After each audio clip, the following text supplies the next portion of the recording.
شريك له وأشهد أن محمدا عبده ورسوله. إن أصدق الكتاب كتاب الله وخير الهدي هدي محمد صلى الله عليه وسلم وشر الأمور محدثاتها ألا كل محدثة بدعة كل بدعة ضلالة وكل ضلالة في النار. رب اشرح لي صدري ويسر لي أمري واحلل عقدة من لساني يفقهوا قولي. رب زدني علما سبحانك لا علم لنا إلا ما علمتنا إنك أنت العليم الحكيم. أما بعد أعوذ بالله السميع العليم من الشيطان الرجيم من همزه ونفخه ونفثه. بسم الله الرحمن الرحيم. ويسألونك عن ذي القرنين قل سأتلو عليكم منه ذكرا. موجود سامعین، ہر قسم کی تعریف اور توصیف بزرگی اور برتری اللہ تبارک و تعالیٰ ہی کے لیے ہے جو تمام جہانوں کا تنہا خالق اور مالک حقیقی ہے. بے شمار درود و سلام سید ولد آدم امام الانبیاء محمد مصطفیٰ صلی اللہ علیہ وآلہ وسلم پر، جن کا کہ وجود تمام جہان والوں کے لیے رحمت بنا کر بھیجا گیا. عزیز ساتھیوں، قرآن مجید میں 18ویں سورۃ الکہف بڑی مشہور سورت ہے جس کو ہم جمعہ کو پڑھ لیا کرتے ہیں اور پڑھنا چاہیے. اس کے اندر 4 واقعات ہیں. جو سورت کا نام ہے سورۃ الکہف، غار والے دکھے ان کا نام قرآن نے خود ان کا آیت میں ذکر کیا، اصحاب الکہف اور رقیم، وہ غار والے اور کتبے والے. اس کے بعد دوسرا قصہ باغ والوں کا ہے. تیسرا موسیٰ اور خضر علیہ السلام کا مشہور قصہ ہے. اور چوتھا اور آخری قصہ ذی القرنین کا ہے. نبی کریم صلی اللہ علیہ وسلم سے اہل کتاب سوال کیے ہیں تو اس کے بارے میں جواب آ رہا ہے. یہ قصہ مشہور تھا. وہ یسألونک، اور آپ سے سوال کرتے ہیں ذی القرنین کے بارے میں. قل سأتلو علیکم منہ ذکرا، تو آپ کہہ دیجئے کہ میں ان کا تھوڑا سا حال تمہیں پڑھ کر سناتا ہوں. یہ واقعہ کیا ہے، تاریخی پس منظر، کس سال کا ہے، کب ہوا، یہ ساری چیزیں آج کا موضوع نہیں ہے. انشاءاللہ کوئی اور نشست میں اس پر گفتگو تھوڑی بہت کر سکتے ہیں. لیکن اس کے بارے میں جو محققین اور مورخین مفسرین جو لکھے ہیں وہ باتیں آج کے عنوان سے بالکل ہٹ کر ہیں. کسی نے کہا یہ سکندر اعظم ہو سکتے ہیں، یہ الیگزینڈر دی گریٹ، کسی نے کچھ، کسی نے سائرس. اب کس کی کیا دلیل ہے وہ اس میں سارا وقت نکل سکتا ہے. تو آج جو نصیحتوں کے بارے میں جیسا اعلان ہے، کیسے کیا دروس ہمیں مل رہے ہیں، اسی پر آج ہم مقصود رکھتے ہیں اپنے عنوان کو. تو آپ سے سوال کرتے ہیں نبی کریم صلی اللہ علیہ وسلم سے. اب دیکھیے ذی القرنین کے بارے میں اللہ تبارک تعالیٰ نے ہمیں کیا معلومات فراہم کی ہیں. قرآن مجید کا ایک اسلوب یہاں پر سمجھ لیجیے کہ اللہ تبارک تعالیٰ قرآن مجید میں کہیں بھی وہ چیزیں جس کو ہم ضروری سمجھتے ہیں. اور کیوں سمجھتے ہیں؟ Out of curiosity. ہمیں ہوتی ہے کہ کون تھا، کس سنچری کا تھا، یہ قبل مسیح کا واقعہ ہے یا بعد مسیح کا واقعہ ہے، کہاں پر تھا، اس کا جغرافک لوکیشن کیا تھا، ہسٹری میں اس کا کیا رول تھا. ساری چیزیں نصیحت حاصل کرنے کے لیے ریلیونٹ ہے. یہ واقعہ اگر عیسیٰ علیہ السلام سے 500 سال کا پہلے ہے یا 550 کا، کیا فرق پڑتا ہے؟ اللہ تعالیٰ جب قرآن مجید میں وہ حصہ بیان کرتے ہیں واقعے کا جو جب نازل ہوا اس دور میں جو لوگوں نے سوال کیا ان کا تشفی وقت جواب ہو، صحیح اکاؤنٹ ان کے سامنے آ جائے، اس سے نصیحتیں ہوں، اور وہاں سے لے کر آج تک، آج سے لے کر قیامت تک آنے والے مسلمانوں کے لیے رہنمائی کیا ہے وہ پہلے کو کسی بھی واقعے سے بیان کیا جاتا ہے. اس کے برخلاف انجیل وغیرہ میں جہاں اس طرح کے واقعات ہم پڑھتے ہیں وہاں پر اننیسیسری ڈیٹیل بہت ہوتی ہے جس میں نصیحت کا پہلو کچھ نہیں ہوتا، اور وہ فیکٹ ہے یا وہ بھی اسٹیبلش نہیں ہو سکتا. اسی لیے قرآن مجید کا یہ انداز ہے کہ ہر وہ بات جس کی ہمیں ضرورت ہے، ہر وہ لفظ، ہر وہ آیت، ہر وہ واقعہ وہ بیان کیا گیا جو جس کے اندر ہمارے لیے نصیحت ہو. آیت نمبر 84 میں بیان کیا جا رہا ہے اِنَّا مَكَّنَّا لَهُ فِي الْأَرْضِ وَآتَيْنَاهُ مِنْ كُلِّ شَيْءٍ سَبَبًا فَأَتْبَعَ سَبَبًا. ہم نے اسے زمین میں قوت عطا فرمائی اور اسے ہر چیز کے سامان بھی عنایت کر دیے، وہ ایک راہ کے پیچھے لگے. اب بات کیا ہے ذرا اس کو سمجھیے ایک لفظ پر کہ اللہ تبارک و تعالیٰ ذی القرنین کے بارے میں کہہ رہے ہیں، ان کا تذکرہ. ان سے سوال کیا گیا تو جواب کیا دے رہے ہیں کہ ہم نے انہیں زمین میں قوت عطا کی تھی. اِنَّا مَكَّنَّا لَهُ فِي الْأَرْضِ، اس روئے زمین پر جس پر آپ اور ہم جی رہے ہیں، یہاں پر اللہ تبارک و تعالیٰ کا ارشاد ہے کہ ہم ان کو روئے زمین پر اسٹیبلٹی دی تھی، ان کے قدم جما دیے تھے، ان کے قدم کو مضبوط کر دیے تھے. اور اتنا ہی نہیں کہ انہیں مضبوط کر دیے، وَآتَيْنَاهُ، اور ہم نے انہیں عطا کیا مِنْ كُلِّ شَيْءٍ سَبَبًا، اسباب میں سے، ریسورسز میں سے ہر چیز.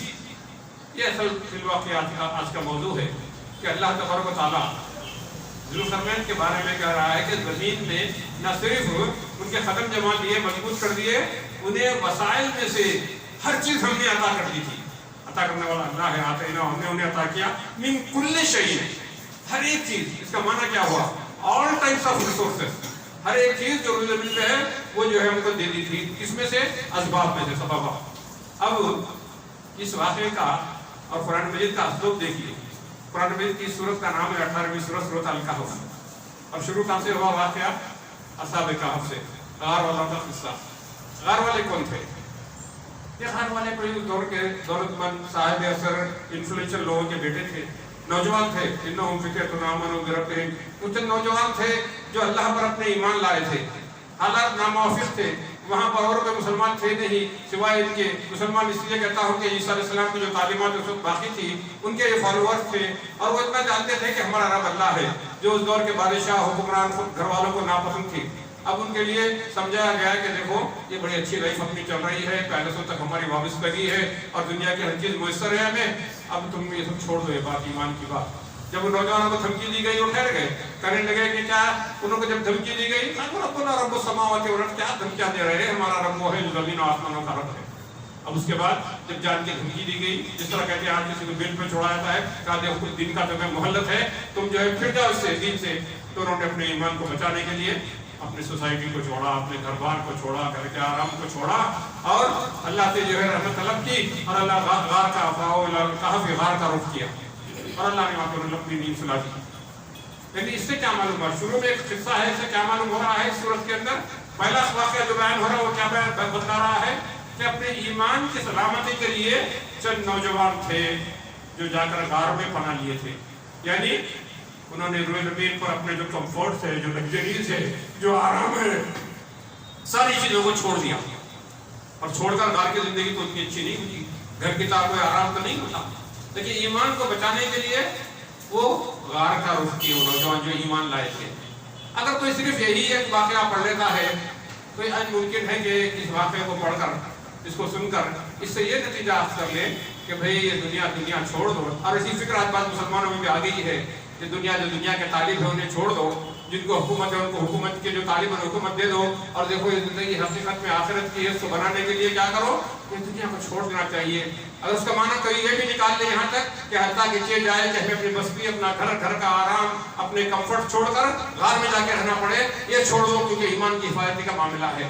اس طرح کے مضامین ذہن میں آنے سے پہلے اسی صورت کے اندر اللہ تبارک و تعالیٰ نے جو چوتھا واقعہ بیان کیا وہ کیا ہے؟ اِنَّا مَكَّنَّا لَهُ فِي الْأَرْضِ. اب بالکل کانٹراسٹ ہے دیکھیے, اس کے مخالف بات ہے.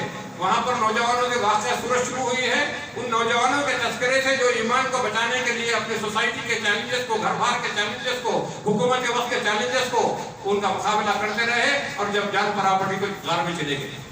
اب یہاں چوتھا واقعہ کون سا آ رہا ہے, آخری واقعہ کہ ذوالقرنین کا اسی صورت میں. اب یہ بات یہاں ان لوگوں کا ذکر ہو رہا ہے جن کو اللہ تبارک و تعالیٰ نے زمین میں اسٹیبلٹی دی تھی. اب ان کو غار میں جانا نہیں ہے, ان کو بلکہ اس سوسائٹی کے اندر ایک ایکٹیو کردار انہوں نے ادا کیا. یہاں پر اللہ تبارک و تعالیٰ کے قدم جما دیے. اب یہ دنیا چھوڑ کر گھر بار چھوڑ کر گھر کا آرام نہیں, بلکہ اس کے اندر بڑا ہی اس سے مختلف مضمون ہمارے لیے نکل رہا ہے.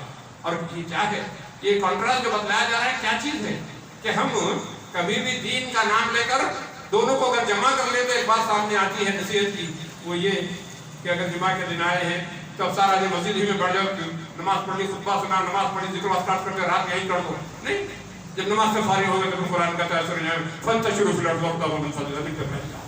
دیکھو ایک کے ساتھ دوسرا, ایک طرف عبادت کے لیے بتایا گیا, ساتھ ہی پھر تجارت کے لیے واپس جانے کا حکم دیا جا رہا ہے. اب یہاں پر ایک واقعہ بیان کیا گیا کہ ایمان کی سلامتی کے لیے انہوں نے سوسائٹی کو چھوڑا.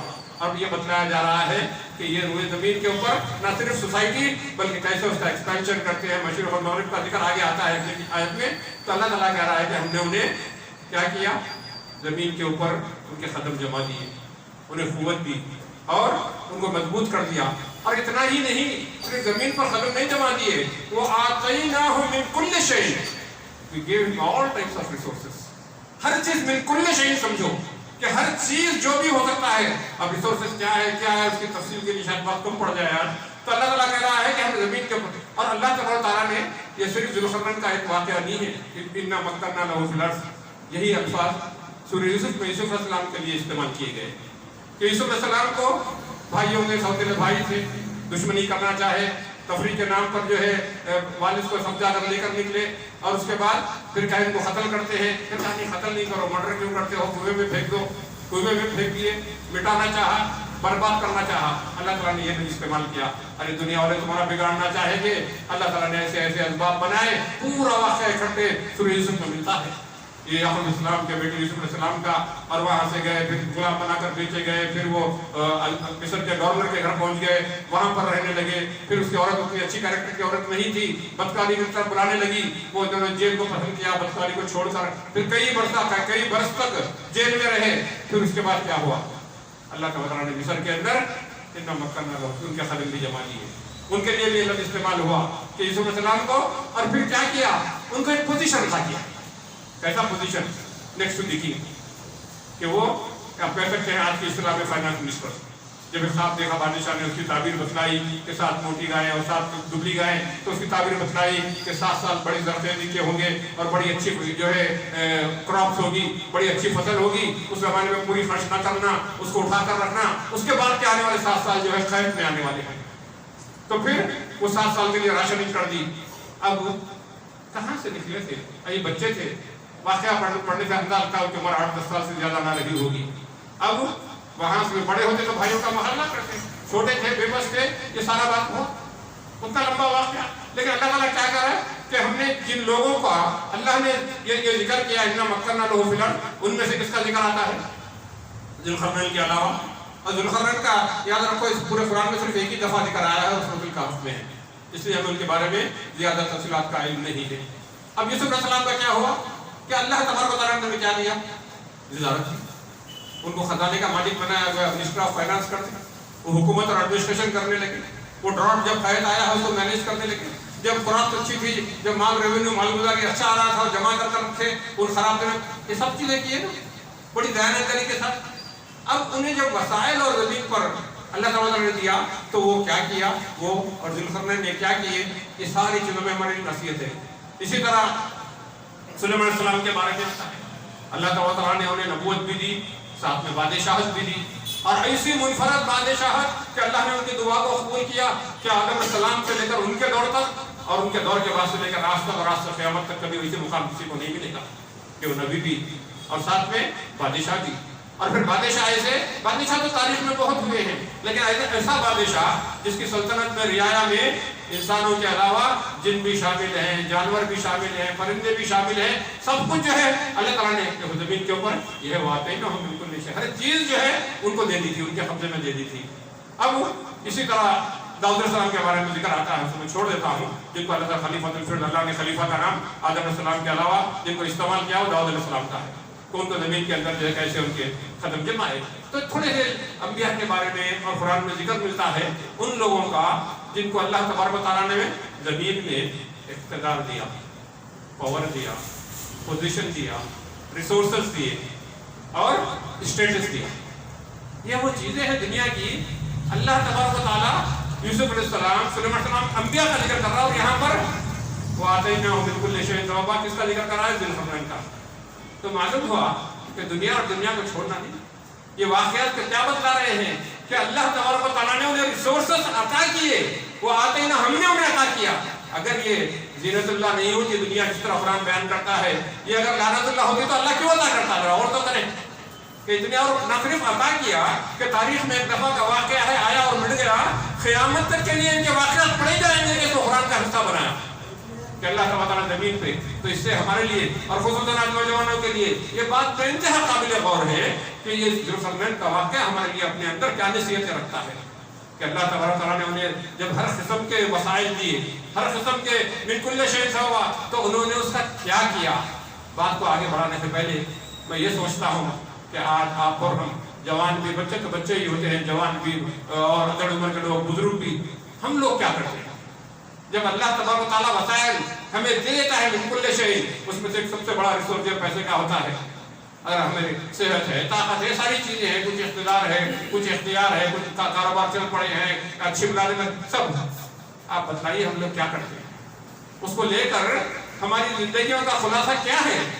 اللہ تعالیٰ جن کو ہر چیز کے وسائل دیا، انہوں نے کیا کیا اللہ نے قرآن میں بیان کیا تاکہ ہم اپنی اصلاح کر لیں اور دیکھیں کہ ہم کیا کر رہے ہیں۔ میں سب سے پہلے اپنے بارے میں کہتا ہوں